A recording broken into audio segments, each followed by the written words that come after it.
Hey peeps! Today I'm coming to you from Crested Butte, Colorado, where I'm spending the month. Last month I was in Durango. This month I'm in Crested Butte, Colorado. This morning, let's see, I went for a run, did a workout, and well, now I came back to try out Keyword Cupid. It is a software that I've been hearing about kind of frequently on podcasts and stuff for the last few weeks, particularly podcasts on niche websites and authority websites and stuff like that. And well, since I am eyeballs deep in content planning for an authority website, I figured I would take a look at this and see if this is something that would be beneficial and if it would help speed up the process. So if you're not already familiar with what I'm up to, I suggest looking for this blog post right here. I've got a site that's a year old. I'm investing $200,000 into content. That is a ton of freaking content. And well, that involves a lot of keyword research. And I actually made a video on my keyword research. Let's see if I can pull it up right here, how I'm doing keyword research, right?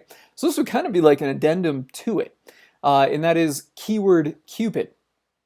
So just to kind of run through it, basically, and I got to say, I don't think that their homepage does a great job of explaining what it is, and I don't even really know what it is either precisely. I have an understanding, but I'll figure it out. My understanding is that it takes your keywords, thousands of keywords, and clusters them together so that way you can order content more efficiently, right? So when you have a list of 1,000 keywords, you can say, okay, these ones go together and these are all going to be a part of the same content piece, right? They're all going to be subtopics within a particular higher volume keyword or search term. And then that eventually saves you time because now you don't have to go through the whole list, scouring and seeing what works and seeing what doesn't work and what doesn't fit, etc. So to my understanding, that's what it is, and I've kind of looked it up, watched some YouTube videos on it, right? So gather your keyword data, keep calm and cluster, all right? So it's going to cluster them, and then content time. Follow the hierarchical structure. Hierarchical? I don't know how to say that. Follow the hierarchical structure of your output to create niche relevant pages targeting all the keywords that belong together. You can also see which pages belong in the same silo. As a result, you can create the perfect interlinking strategy. SERP Spy will help you optimize the on-page, I don't know what SERP Spy is, elements of your content. We provide recommendations on how many words, numbers, outbound links, images, H2s, etc. So, sometimes when you're looking at software like this, it's just best to kind of jump in and see what you get and see what you can make out of it, So, rather than going by all the sales copy on the front end, getting into the actual product, getting your hands dirty really gives you the best idea. So that is what I'm going to do. And for this, I have pulled up just into SEMrush related keywords using the keyword magic tool for dog training. Okay, so Keyword Cupid does not actually spit out keywords for you. It doesn't do your keyword research for you. You still have to do that. You have to generate a list using another program or manually or Search Console or something like that. You upload it into Keyword Cupid and then it does the work with your list of keywords. So we got dog training right here, and one thing I want to point out is that I already put this into keyword difficulty at 50%. And I explain why I go 50% in another video, but basically at less than 50% you can rank with a good piece of content. So you can see all keywords, 175,000. Let's just filter that, put that filter back down to 50. I'd removed it there while I was talking. It's going to put our keyword difficult below 50%. And now it takes all keywords down to 13,458, okay? So I am on the free trial of Keyword Cupid, so I have 500 keywords. So let's get a list of them here together, and I'm just going to start by selecting them. That's going to select 100, and then go next. Next. Let's get 300 of them in here. I want to save some for myself so I can test this out on my own actual niche. One thing I don't like about the dog training here is that it, seems to have a lot of these little locations. Milwaukee, Phoenix, Raleigh. Interesting that there's a lot of people searching for dog training in, relatively small areas. Maybe might be good to get into the dog training business. I don't know. Personal protection dog training, that Just an observation with a 22 keyword difficulty. That seems like a pretty juicy one. Maybe dog training is a great niche to be in online. Nonetheless, I'm not going to jump into it. Not going to chase shiny objects, so I should have 300 selected. I'm going to export the selected 300 to an XLS. Okay. I'm going to come back to keyword Cupid. I'm going to go new project, and then I'm going to put dog training and test project. Create a project. Okay. So I don't know. I think I need to run a new report. And dog training sample. Select data provider, SEMrush. What type of report are you going to upload? I think it's a keyword magic tool. That's what I'm in, my keyword magic. Maximum number of keywords you wish to pull from your import data. Oh, so I guess I could have just downloaded all and then just typed in 300.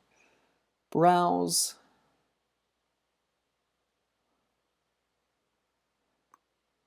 Upload. Customize report, Google, desktop. I like mobile because more people use mobile than desktop at this point. If you have a website, you'll probably notice that mobile traffic is higher. Do you want to scrape the top search results?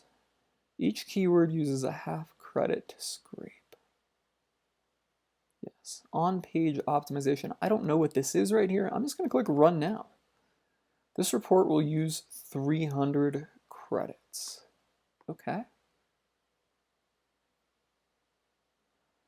Sweet. So it says that it is running. Okay, I guess we just wait. I believe they email you when it's complete. So I'm going to go ahead and pause the video and wait for this one to complete.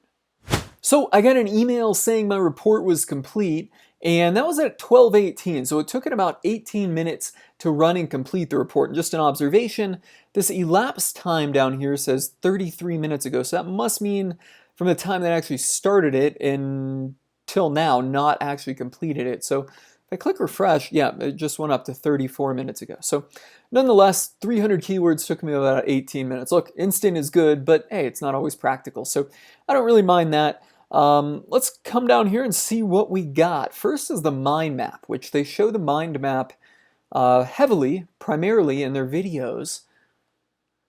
So let's take a look at it here and see what kind of insight this gives us. All right, so it says start here.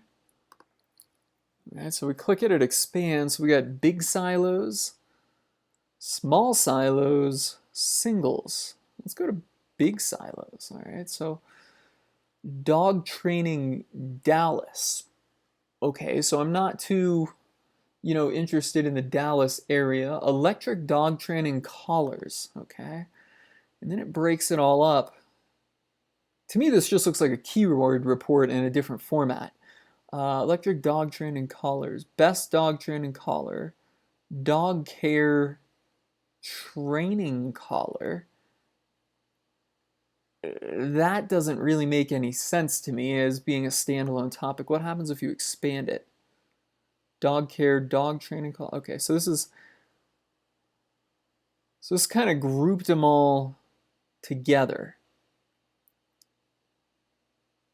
All right, so what about if we go dog potty training bell?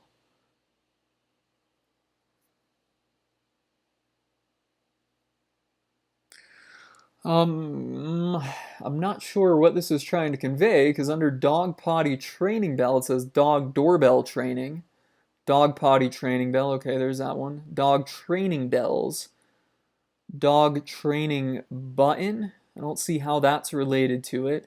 How to bell train a dog. I also don't see how that would be, kind of a subheading underneath this. If I'm looking at this logically as a person, I think that dog training bells, would be up here, and then dog potty training bell would be a sub underneath of it. So I'm not exactly following this report. Dog training tools, okay. Dog training device, dog training supplies, dog training tools. And that's the same one back in here. Okay, but I'm just not seeing how this really helps me here. Electric dog training collars.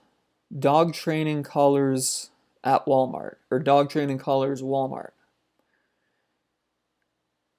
I mean, the thing is at Walmart, there's going to be multiple dog training collars, probably not just electric. E-collar dog training, electric dog training collars, same as a topic. Garmin dog training collars, maybe. How to train a dog with a shock collar. That kind of seems like a standalone topic in and of itself. So I'm not really seeing this mind map helpful in any way. I just don't get it. I don't, it just doesn't logically flow together. Like I couldn't just use this mind map to map out content or order content. All right, so let's go to small silos. How to train a dog to use a pee pad. Dog training mat. How to train a dog to use a pee pad.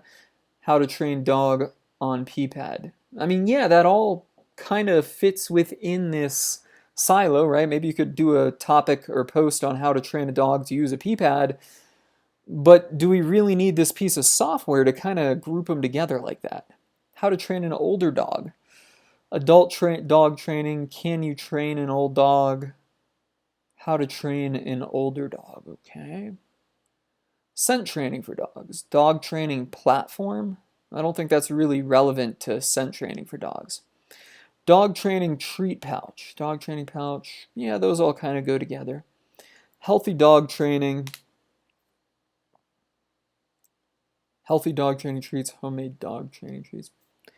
Yeah, they do kind of indeed group together, but again, I'm not necessarily seeing it as that's the way it should go. I think when I look at this intuitively, I see healthy dog training treats as one topic or post, and then a separate one as homemade dog training treats.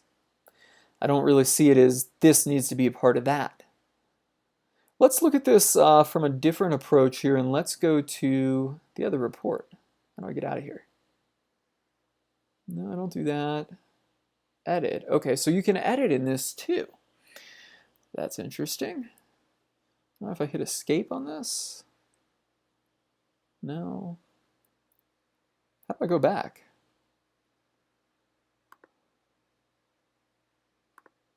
Back. All right. Let's go to the download Excel.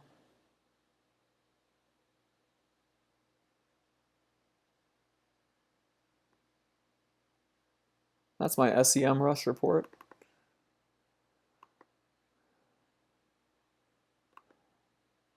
Oh, there it is. Okay. All right, so I like this layout right off the get-go. I like this a little bit better. It says page theme and then supporting keywords, okay?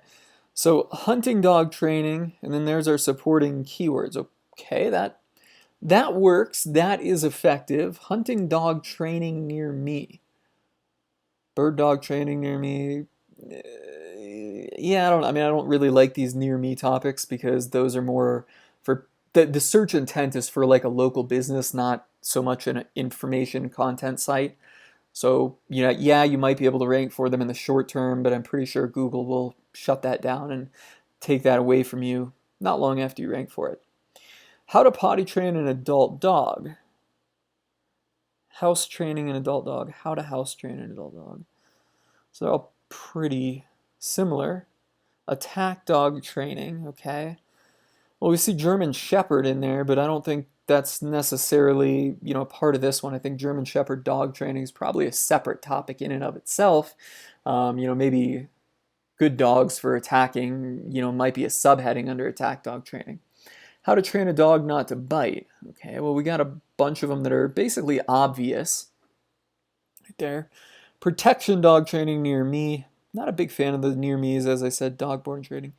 Dog training for aggressive dogs near me. Dog training books. Best dog training book, dog training revolution. Dog training camp. Okay, so you got a bunch of locations. So I'm seeing, that it's kind of working and that it's grouping things together as they're applicable, but it just doesn't really have that human intuition. I don't see how I could really look at this and say, go write an article on how to train your dog to walk on a leash.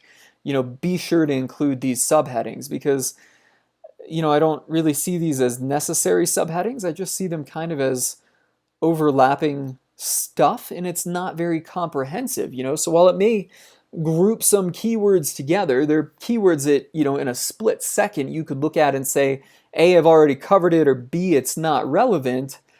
And then, going on the next level, it doesn't really take it to a next level and flesh out and give you any appropriate subheadings other than what you uploaded for this particular topic. So, in looking at this and kind of testing this out, I'm not seeing how this would really be of value to my authority website build or any other website that I'm building, or you if you're building authority or niche websites. Personally, I feel like this software just kind of adds an extra unnecessary step in the keyword research process or content planning process. So I guess I'll just take a minute to kind of explain how I do my keyword research. I know I have a video on it, but I'll just kind of give a little overview here and why I think that goes faster and better. Because it's not like this keyword Cupid is spitting out a report that is just something, okay, we can take it and now we can go order our content, right? Like it didn't really cut down any time. You still have to now add a step in there. And I think that adding that step creates more work, or I know it adds more work than it subtracts. And it adds more work than doing what I've been doing here. So if I look at this and I come back to my SEM Rush report here, we can look at this and we can automatically say, okay, therapy dog training, I want to do a post on that. Best dog training collar, yep, we're going to take a post on this. Dog agility training, yep, we're going to do a post on that. Dog agility training near me is related to dog agility training, so we don't need that. Gravy trained dog food, no, we're not a dog food blog. Maybe we are, but we're not, hypothetically. How to leash train a dog, okay? How to train a dog to walk on a leash is a part of this. Don't need it. And when I'm not explaining this out loud, I can just go through it really faster. Aggressive dog training near me. Maybe we'll put it on, aggressive dog training. But for now, no. Dog separation anxiety training. Dog training bells. How to become a dog trainer. Protection dog training. All right, so we can get all these keywords really quick. So canine dog training. Remote dog training collar, right? Okay, so this is what I'll do, and I'll literally take these, export these into an Excel to keep a list of all my topics that I am assigning out. And sometimes I won't necessarily go like this. Sometimes I'll go to the questions, etc. And I'll just go right through, and in a matter of 2 minutes, I can pull out 50 topics really quick like this. And then for these higher volume topics, right, then I'll do a little bit more research, okay? And I'll click on, let's just say, how to train a dog to walk on a leash, or how to leash train a dog. So then I'll just come in here, and I really don't even do the research. I just open up this report, and I'll send this report off to my writers, So when I say, hey, I need 5,000 words on how to leash train a dog, I'll just say, here is also the keyword report for subheading purposes, for research, from SEM Rush. So I'll literally just come in here and export them together. And that's how I do it, and that's worked incredibly well, and it's quicker and easier, I think, than using Keyword Cupid. So that's what I think about Keyword Cupid, and unfortunately I don't really see a place for it to fit into my content planning process. Let me know your thoughts. Have you used keyword content? Have you used Keyword Cupid? Let me know if you've used it and what you think about it, guys. Let me know in the comments below. I look forward to hearing your feedback on this.